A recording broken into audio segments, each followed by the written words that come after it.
Go. You ready? You're on. Oh, I am? Okay.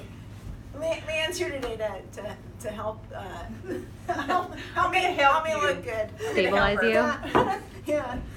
Stephanie Dupuy with Dupuy Team at Keller Williams West Sound, and Leanne Roden with Dupuy Team here at Keller Williams West Sound. yes, we usually do a live program. However, apparently the cellular networks and the internet is too slow, so yeah, it's just not doing the connecting. So we're going to do this and post this. It's the week of, what are we, the 6th through the 12th of March, our Kitsap weekly market stats, so welcome.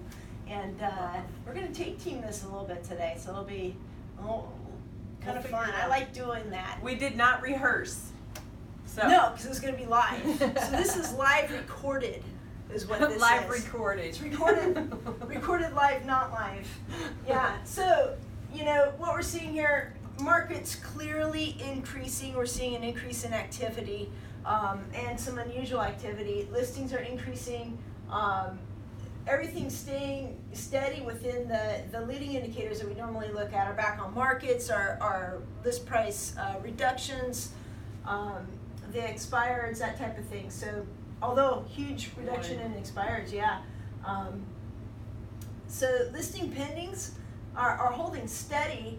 Unusual glitch here, our sold homes have gone down a good amount, which is, we're trying to figure out why that might have happened. Right. Any ideas on that? I'm looking back on the stats, I can't figure it out, so it's just something to watch. Clearly there are plenty of buyers. My suspicion is that there aren't enough homes for them to buy. That's what I was thinking, because there are a multitude of buyers with the low inventory. Yeah. So, yeah. And I don't know. I was thinking multiple offer situations, Yeah. but Are you running into multiple offer situations right now with your yes, buyers? still. Okay. Mm-hmm. I am Yeah, too. it's still happening. I'm seeing it increase. So this weekend, for example, we had, I personally had 3 offers out, and all of them were multiple offer situations. Have you had multiple offer situations this week? Not this week, but Okay. the week before. Okay. Yeah. And Yeah. all I would say is just have your buyers, as a buyer, just be prepared to write an offer that's going to hit home to the seller immediately. So, Yes. or you can Yes. practice and write multiple offers and be told no over and over. You can. And that's painful. But It's mostly painful for your agent, and then later it becomes painful for you. But if you have a great agent, don't piss them off by making them write junky offers. Like, listen to your agent and write the right offer to start with. Get your house that you want. Because here's what I see. I'm just going to keep on from the rant from last week, because those are fun. Here's what I see. A buyer finds their house. You know that house you walk in and you're like, this is my home. This is my sanctuary. This is the home that I love. You walk into that home. You want that home. And then you're like, oh, maybe I can get a deal. If you find your house, don't try and get a deal. There is no deals, not in this market, and getting the house is the deal.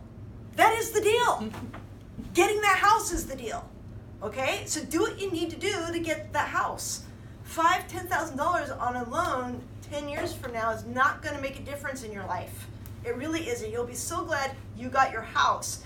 And so then here's the other thing we see, is then the buyer tries to get the deal, and they bicker around and try and haggle and all this clever stuff that they're not qualified to do, but their agent is.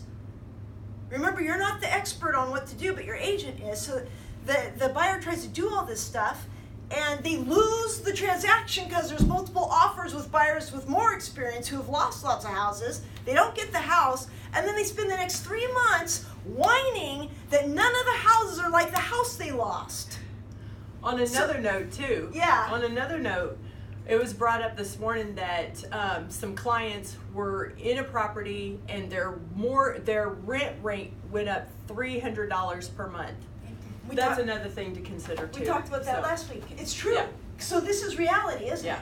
So that's another thing to think about. So too. get it out of your rents are raising. Rent is strangulating Strangulating. It's suffocating people. Suffocating. It's suffocating people. So you think you're having a hard time financially right now? Just keep renting. I'm gonna say that again. You think you're having a hard time financially right now, keep renting. You dig? You with me here? Can you dig it? Yeah. Okay. All right, so, All right. okay, so inventory's still low, like this is low, we're gonna keep saying this. What do you think's gonna bring an increase in listings? Sellers gotta sell. You gotta sell, and please comment below, why aren't people selling right now? It's like, we've never seen a better time to sell. Why do you think people Because aren't they're selling? fearful because they know the market, they know the price increases, they are fearful of what they're gonna be able to find. Can they replace Well, yeah. what they have? Well, That's been the here's question. the thing. Of course you can. You know, especially if you're a move-up buyer. It's easier to buy a higher-end home right now than it ever has, because that market's not so flooded. That's a buyer's market currently. Yeah. So if you're selling your house and you're buying up, man, you can't have a better situation. The numbers work for you in a million ways, and we'd love to sit down and explain that. Maybe that needs to be a video, a separate video. And we hear that. We hear people, I don't know where I'm going to move. There's a bunch of contractual ways we can do that. You can sell your house and delay closing until you find a house. You can get a house pending selling your house. There's all sorts of ways to protect yourself so that you don't end up selling your house or not having a place to move. One thing I want to bring up as a buyer, this is important to see here. Homes are selling at 99.72% of the price where it's listed versus where it's sold. Yeah. So keep that in mind as we were talking, about getting a good deal. Homes are selling for what sellers are asking for, basically. So Yeah, be so prepared you're to not go gonna- in at or above their asking price. And last week it was over 100%. Right. So Yeah. So it's probably going to be, this is a fluke that's a little below. It's Yeah. probably going to be up above next week again. So, So yeah, thank you for pointing that out. We're seeing the average price is increasing. All of this is up. All these numbers are up. So prices are going up. So just like we mentioned last week, if you're looking in the 250 or under price range, God it's help difficult. you. It's Get possible. going. Everything's possible. I believe that. Should they buy lottery tickets instead? No, I don't Okay. think so. I think it's still possible, Should they but I start- think should you they need start to praying? be prepared. Well, that's always a good thing. Should they hustle? Hustle, but be prepared to write a firm, solid offer Okay. and have some money in the bank too to put Okay. in with that. Should people, You if need you your want to buy a closing house, cost. You need your closing cost. You buyers need to pay your closing costs, definitely. Yeah. Okay. So it's hard Yeah. to buy a house, probably even I'd say in the 300 and under price range right now, right? And if you're in the 300 and under price range, and then you ask for closing costs, Yeah, that's where you're going. The other two offers that are there, they're paying their closing costs and they're offering over. So you need to be competitive and get above those other two. yes. So we have buyers ask us, well, why don't I just if I'm, oh man, it hurts me to do this, Kelsey. Don't worry, I'll do it again next week. You are an angel. It was very nicely written. She's beautiful. So if I'm offering $300,000 on a house, and I need closing costs of $9,000 in closing costs, why don't I just add $9,000 and it won't bother the seller, right?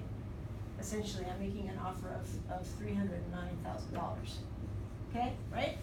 It's the same to the seller.